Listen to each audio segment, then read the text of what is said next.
Ty comes before us this morning to share his exciting experience as a bloodied and scarred competitor at the division level of the International Speech Contest that took place last Friday.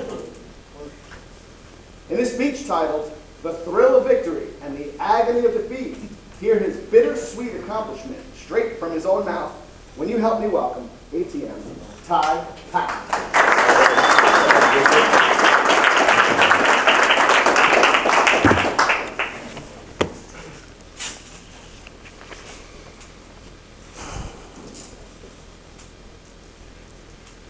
Theodore Roosevelt wrote this: "It is not the critic who counts, nor the one who points out how the strong person stumbled, or where the doer of a deed could have done better. The credit belongs to the person who is actually in the arena, whose face is marred with dust and sweat and blood, who strives valiantly, who errs and comes short again and again and again.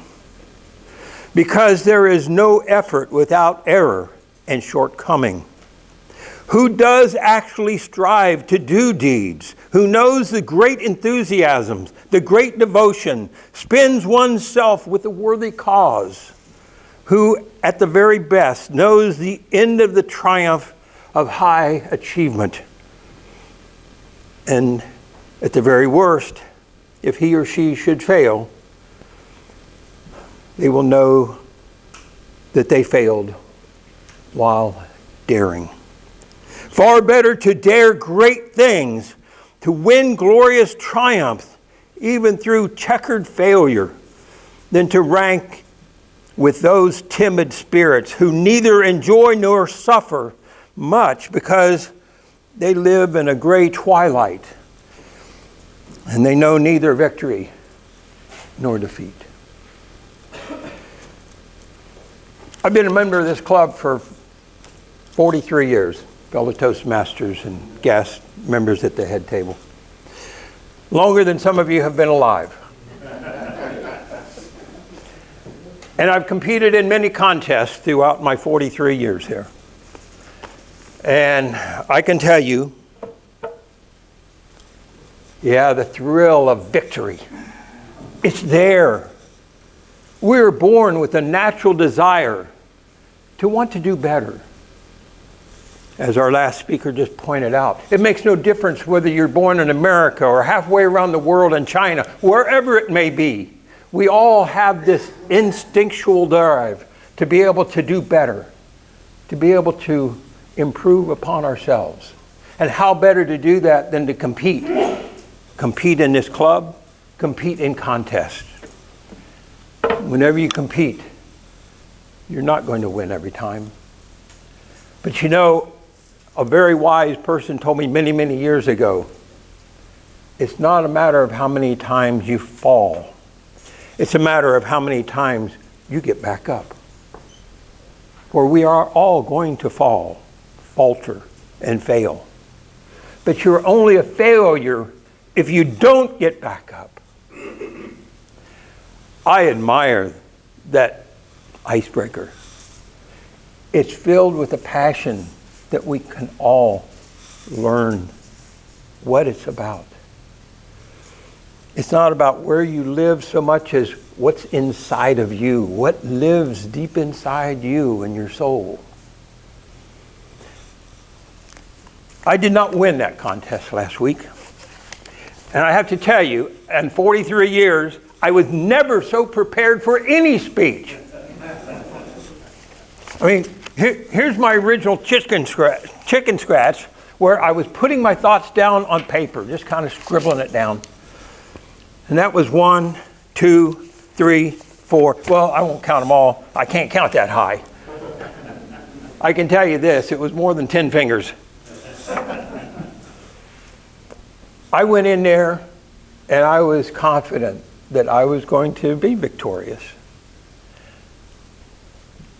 I got to that microphone and my prevision just it did not kick in. And for you younger people that don't know what prevision is what us older folks take to help us with our memory.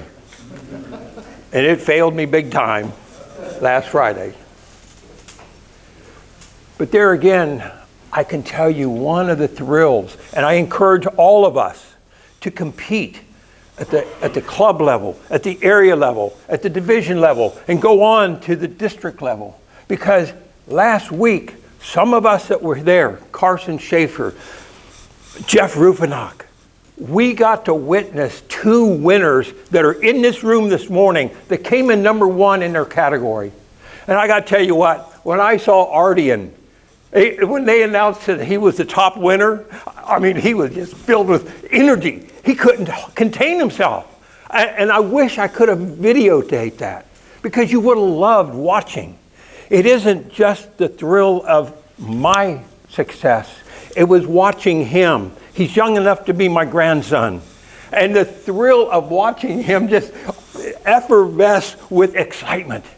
It was incredible. And of course, I was competing for the Tuesday Morning Club, Central Florida Facilitators. And I lost to our very own Will Hammond. Will you please come up here?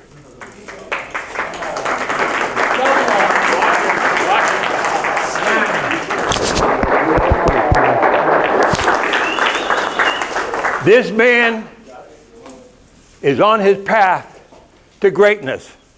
I've been in his club for 43 years. He's been in it for less than a year. You did my heart good.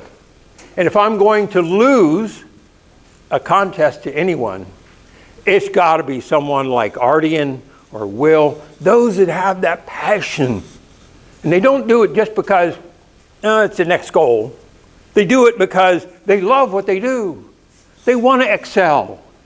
And it's when each of us grab a hold of that dream, and no matter how many times we fall down, we get up one more time. Because in the end, fellow Toastmasters and guests and future Toastmasters, yeah, it may not be the only thing that counts, but it's not bad. It's not bad. I just want to encourage everyone. Don't give up your dream, but find your passion. And when you find your passion, you'll find your way. Not about the trophies, as we just found out in our previous speaker. It's about something deep inside of each of us, fellow Toastmasters.